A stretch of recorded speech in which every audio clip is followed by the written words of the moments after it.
こんちは。4G 初めから攻略パート31です。前回は古文書1冊目と2冊目で解読されたモンスターを狩猟しました。今回は古文書解読をしつつ、戦ってない G 級モンスターを狩猟していこう。準備になかなか時間がかかりましたね。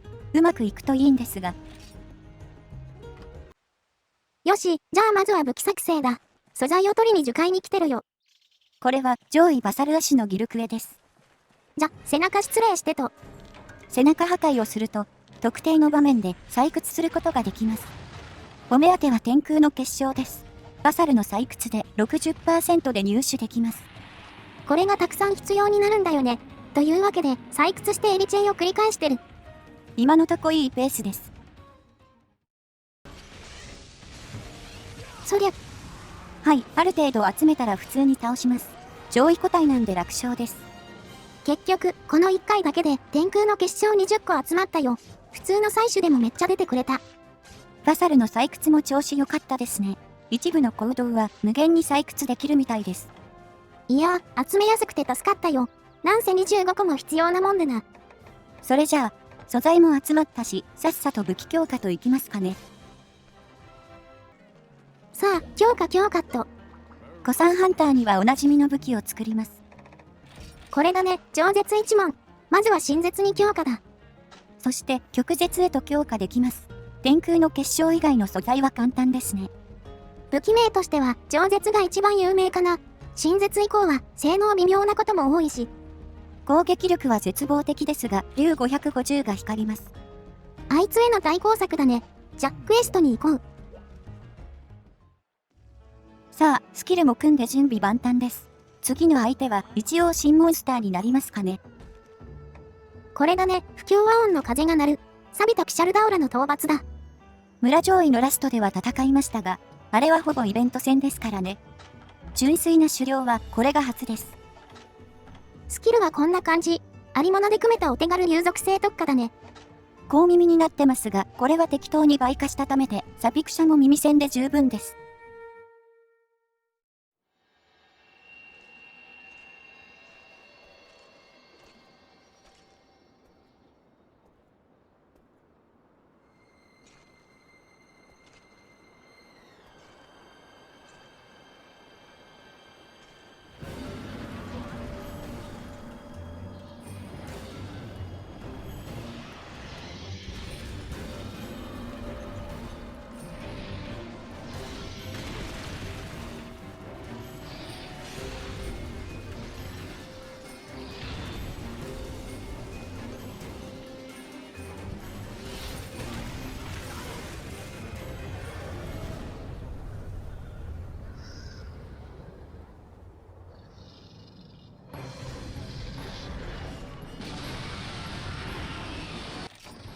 さあ行くぞ。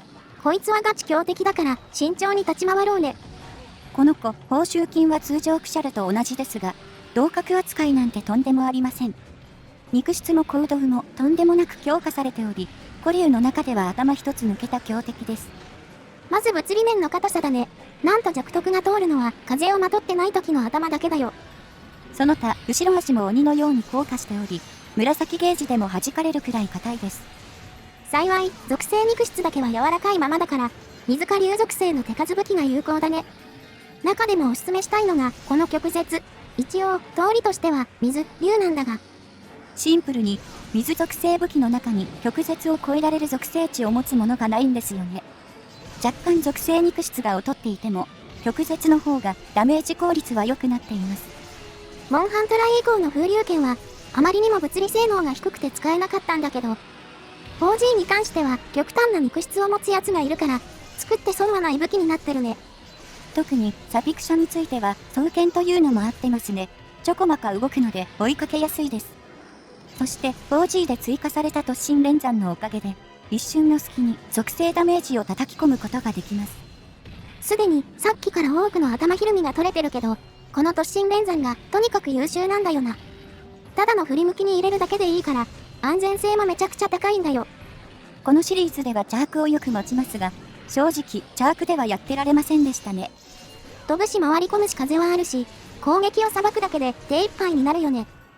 その点、双剣の快適性たるや素晴らしいよ。このためだけに曲折作る価値ある。火力も本来はもっと漏れますしね。今回は急いでたので、竜属性プラス3だけですが。ビオソウルジェットを利用して外進撃属性をつければ、さらにダメージが加速します。スキルもりもりなら、ほぼひるみはめ見たくなるから、10分切りも普通に狙えるからね。サビクシャは得意な人少ないだろうから、攻略段階ではこれマジでおすすめだよ。双剣は操作がシンプルなのもいいですね。ゲージを貯めて殴るだけです。転倒中も、腕と頭の間に入っちゃえば、頭と首を狙えるからね。首も頭ほどじゃないけど、竜がかなり通るよ。風まとってなければ、25だって。ひるみを取るのは重要ですが、常に頭だけに当てるのは現実的じゃないですからね。エフェクトも派手で爽快だしな。言った。しかし、油断は禁物だな。今の上半身を突き出す攻撃は、サピクシャを象徴する技ですね。発生が早い上に超痛いので、これを常に警戒せねばなりません。これ、怒り中は2連発してくるからな。動きが速い武器じゃないとさばききれないよ。おまけに、後隙も全くないですからね。完全に相手に出し得の技になってます。曲折じゃなかったら、ストレスやばそうですね。やってること相当やばいモンスターだと思います。こいつさ、ランスとかどうすんだろうね。一生ガード解けないんじゃね。火力動向の前に動きが早すぎるんですよね。ほっとくとやりたい放題してきます。動きが遅い武器の場合、徹底して頭のひるみ管理をしないとダメそうですね。さすがは村ラスボスに抜擢されるだけはある。脱皮しない方が強いとは。広角が錆びて動きが制限されてるせいで、気が立ってる設定だったと思いますが。動きが制限されてるようには見えませんね。脱皮した後より動けてるんじゃないですか。動きづらい分、その他の機能が活性化するのかもね。一応は生命の危機に関わることだし。まあ、脱皮直前を狙われたら危なそうですもんね。こんなところにいるくらいだし。ここ、浮かむくらいしかいないもんな。あいつ、普段は寝てそうだし。ダブルクロスだといろんな超特殊がいて世紀末でしたが、この地雷は落ち着いてますね。さて、切れ味落ちちゃったな。時間的に競争 G もそろそろ切れそうだ。もちろん、今回も戻り玉を持ち込んでいます。ぼちぼち、支給品でも取りに行きましょうかね。だね。竜巻台も出たことだし、失礼しようか。決戦場フィールドおなじみ、憩いの場です。いつもお世話になっています。今、だいたい4分くらい戦ったけど、あとはこれを繰り返すだけだよ。隙を見て鬼人ゲージを回収し、突進連山で差し込んでひるみを取る、の繰り返しです。欲張らなければ決して下せないモンスターではないですね。さあ、10分張りになったよ。予想通りの展開になってる。支給品に戻り玉があるおかげで、切れ味と競争が切れ次第戻ることができてます。クシャルくんも相変わらずよくひるんでるので20分は切れそうですね。こいつ、討伐できなかった場合は、撃退扱いになるよ。撃退後は戦闘外にやってくるね。もちろん一人で追い払わないといけないが。お、頭破壊が来ましたね。これで黒い風がなくなるので、さらに楽になります。ついでに体力 30% 切りも判明だね。順調じゃないか、さすがは曲折。苦労して採掘した甲斐があったよ。先ほどは天空の結晶集めをお見せしましたが、その前に大地の結晶70個も集めてますからね。実はそっちの方が時間かかってたりします。必要量は昔に比べれば緩和されてるけどね。今作、大地の結晶を大量に集める方法がないんだよな。宝探しのお供を引き連れて、ひたすら溶結晶集めをしてたよ。採掘だけでこれが作れるのであれば、安いもんですね。サビクシャは素材の需要も高いので、周回するとなるとちょっとでも楽をしたいです。よーし、ラストスパート、頑張るぞ。何度目かのキャンプ復帰をして、タイムは15分張りに突入しています。念のため補給はしてきたが、あとどんくらいだろ。もう少しのはずですが。もう終わりました。最後のキャンプ補給はいらなかったですね。タイムは15分半だったね。慎重にやったにしては、なかなかええやん。よーし、剥ぎ取りタイムだ。少ないけど、重要な装備になるから楽しみだ。お、銀霊の冠が来ましたね。これは非常に集めづらいです。剥ぎ取り 10% の角破壊 30% だけだね。一撃討伐で周回できないと厳しいな。さ、とりあえず、無事に強敵を超えられて安心ですね。解放された武具でも見に行きましょうか。さて、どんな性能の装備になるかな。まずは、なんといっても腕防具ですね。クジュラハトゥーは、さすがにまだ作れんか。そして、この圧倒的スキルポイントです。刀匠3、切れ味3、スロット1。テンプレ防具の一部にもなっており、飛び抜けて優秀な部位です。ひょっとしたら、刀匠持ちの道具の中でも一番優秀かもわからんね。錆びた素材から作れる割には、切れ味関連のスキルが多くつくんだよな。頭から腕までだけですが、切れ味がつくのは意外ですよね。一方で、武器は基本的にあまり強くないで、高倍率でわずかに紫が出てるのが特徴だが、えげつないマイナス会心と00が痛いんですよね。属性値もおまけ程度です。それと、倍率も言うほど高くありませんね。混沌ゴマ武器と同程度です。片手と双剣は比較的優秀だが、わざわざ作るほどではないかな。防具と違って素材も重たいしね。さあ、一通り見たところで次はどうしますかね。そうね、狩猟やってもいいんだけど、歌でも聞いてみないか。せっかく解放されたんだからさ。そういえば、サビクシャは歌の解放クエでしたね。行ってみましょうか。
素晴らしい。やはりこの歌はしみるな。アリーナ、久々に利用しましたけど、やっぱりいいですね。たまには歌を聴きに来たいですね。生命に捧ぐ歌以外にも聴けるからね。狩猟で疲れた心が癒されるよ。歌を聴くにはクエストクリアしないといけませんがね。サピクシャの疲れが歌で解消すればいいですけど。さて、それじゃあ癒されたところで、古文書埋めでもやりますかね。ちょうど、テオがドンドルマに遊びに来てくれてたよ。会いに行ってこようか。遊びに来たわけではなさそうですが、せっかく出た迎撃戦ですからね。よーし、じゃあ行くか。今更テオの一匹くらい、すぐ終わらせるぞ。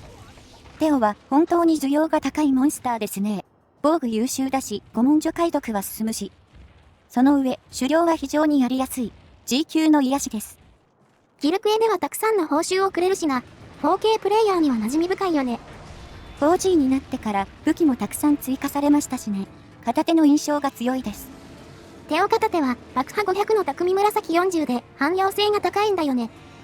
4G 発売当時、大連続とかでお世話になったな。確か村上位の最終もあれで超えましたよね。いろいろと思い出深いです。4G になって爆破属性ってめちゃくちゃ増えたけど、テオ武器は作りやすいのが魅力だよな。しかも登場時期が早いから最終強化できるのも早いし、他の爆破属性はかなり遅いですからね。古文書を進めていかないと解放されません。テオ武器であればマジオスの前に作れます。マジオスクリアにもおすすめですね。マジオスは爆破ダメージが高いんだよね。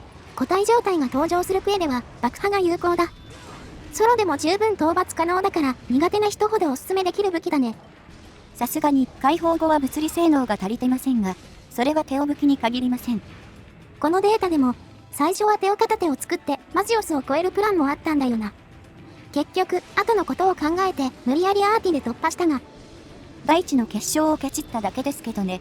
サピクシャを考えると極絶が最優先だったので、風化した片手に使う30個ですら惜しんだ形になります。地味に遠竜の宝玉もだるかったからな。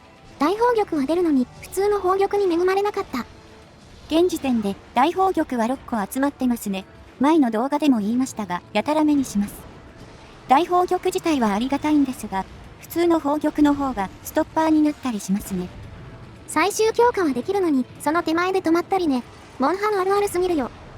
大宝玉ってかなり需要は多いんですけど、強力な武具に限ると実はそんなに使わないんですよね。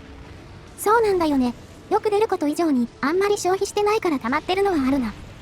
直近で使えそうなのはマジオス武器くらいかな。あれの最終強化に必要だよ。マジオス素材も集めとかないといけませんね。そうなると戦火の竜神玉が出るかどうか。あいつに関しては数十分は取られるの確定だからな。おいそれと手を出せないよね。こればかりは確率ですからね。次の動画までにすんなり出ることを祈りましょう。だね。いずれやらないといけないことだしな。ほい、サクッと角破壊完了。5分経つ前に壊せたな。テオ戦がやりやすいのもありますが、やっぱり地形が平坦なのがありがたいですね。ちょっとギルクエ感覚で戦えてます。これ、ワイエリア討伐目指せるかもね。一撃で相当ダメージ取れてるみたい。今、スタンも取れましたが、居合術が普通に役立ってますね。ギルクエ用の装備では居合つけてませんが、ノウトウ術があると余裕があります。テオはちゃんと入力すればノートをいらないからね。普通は火力を優先することになる。ただ、それでも毎回最速で入力しないと安定しないから、ノートがあれば便利なのは間違いないよな。もう終わりました。角破壊からすぐでしたね。タイムは5分半か。だいぶ早かったな。やはり地形は正義だ。このクエスト常駐してくれよ。それだと常に町が襲われることになりますからね。平時は砂漠で我慢しましょう。解読まではもうちょっとありますが、このパートで解読まで行きますか？いや、ちょっとまた新たなモンスターが出現してたから、そっちをやっていこうと思う。おーし、じゃあやっていくか。次も強敵だぞ。何気に準備が大変でしたね。やっていくのはこちら、極限ティガレックスです。これ、出すのにかなり手間がかかりました。ティガ系の合計種量数が40頭必要だよ。プラス20頭くらい買ってきた。解個体で OK なのがまだ救いでしたね。ティガは村6に2頭クエがあるので楽な方です。さあ、初期位置はこの隣だ。攻撃を研いでいこう。石回りはすでに拡張を済ませています。早めにやっといてよかったですね。さて、極限化最初はティガですね。頭が弾かれないので比較的マイルドです。あ、やべ。開幕ミスった。早すぎたわ。そういや、ワイルズで恐竜化復活が確定して、極限も少し話題になってたね。反応は予想通りというか、極限下げが多かったですね。やっぱり評判悪いんだなぁと再確認しました。我々はやりすぎててもう何も思わないけどね。これだいぶライト層と乖離した感覚だよな。真面目に極限オウガは両モンスって思ってますからね。はっきり言っていかれています。ただまあ、ワイルズ系統に極限が出るとしても、さすがに調整されますよね。すでに恐竜化は体力が低いって言われてたしね。あれはいい調整だと思うよ。獰猛とか怪異化とか、これまでの特殊状態って、体力多すぎて評判良くなかったしね。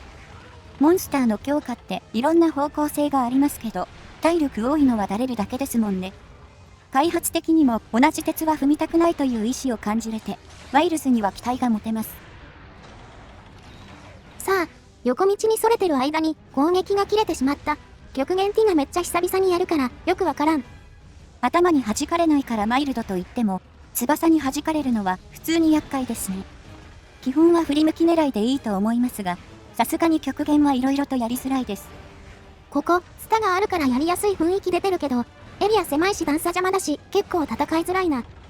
移動速度の変化とツタハメが悪いシナジー生んでて、頭になかなか当てられないよ。振り向き運にも恵まれてませんね。知らないだけで仕様かもしれませんが。ギルクエではほぼアッシュしかやらんからな。MH4 時代は原種の方がやってたんだけどね。4時代は原種はツタエリアに登場したので、ツタハメができてたんですよね。ところがあまりにはめられたせいなのか、4G でツタエリアに侵入しなくなってしまいました。これ結構謎だよね。ドスランは変わらずツタハメされてるし。まあ、ティガは大型で報酬も多いので、ドスランより重く見られたのかもしれませんね。ところで、対処符も半分くらいまで使ってますが、なかなか解除できませんね。単純にあんまり殴れてないからな。ツタハマりの後が下手すぎる。むやみに攻撃を出すと翼に当たっちゃうから調整が難しいよ。これでも解除できませんか。そんなに苦戦するつもりはなかったんですけど。石切れちゃいそうだぞ。あ、解除できたわ。とりあえず安心。よかったですね。くだらないように通常状態でなるべく削りましょう。にしても、これで極限といつでも戦えるようになって、いよいよ極限強化が見えてきたね。ですね。まずはアーティを強化したいところです。倍率プラス20はでかすぎます。レア度によって強化素材が変わるんだけど、アーティはレア級だから極流玉でいけるね。最初の頃は極流玉の方が入手しやすいから、レア級武器の強化が先になるかな。というより、大極流玉についてはラーとジョー以外は低確率なんですよね。ギルクエだけやってると大ばっかり集まりますが、本来は大がレア扱いです。まあ、極流玉は大を使えば錬金できるんだけどね。忘れがちだけど。レア級武器を極限強化することって、終盤がほぼなくなりますけどね。錬金で使えるくらい台が集まってるなら、なおさらです。しかし、このツタ状態の下手さ、どうにかならんもんかね。仕方ないですよ。4以来ってことは、10年以上、ろくにツタはめしてないんですから。とりあえずは、落ち着いて、一発だけでも入れられるように調整していきましょう。これもダメだ。位置も悪けりゃタイミングも悪い。あ、でも怒り解除してます。追撃を当てるチャンスですよ。回転攻撃とは優しいね。直接タメさんを狙える機会を、ありがとう。さあ、これはタイミングとか良さげです。追撃行きましょう。なるほど、京タメは無事ヒットしたが、京なぎまで入れるのはそもそも間に合わないっぽいな。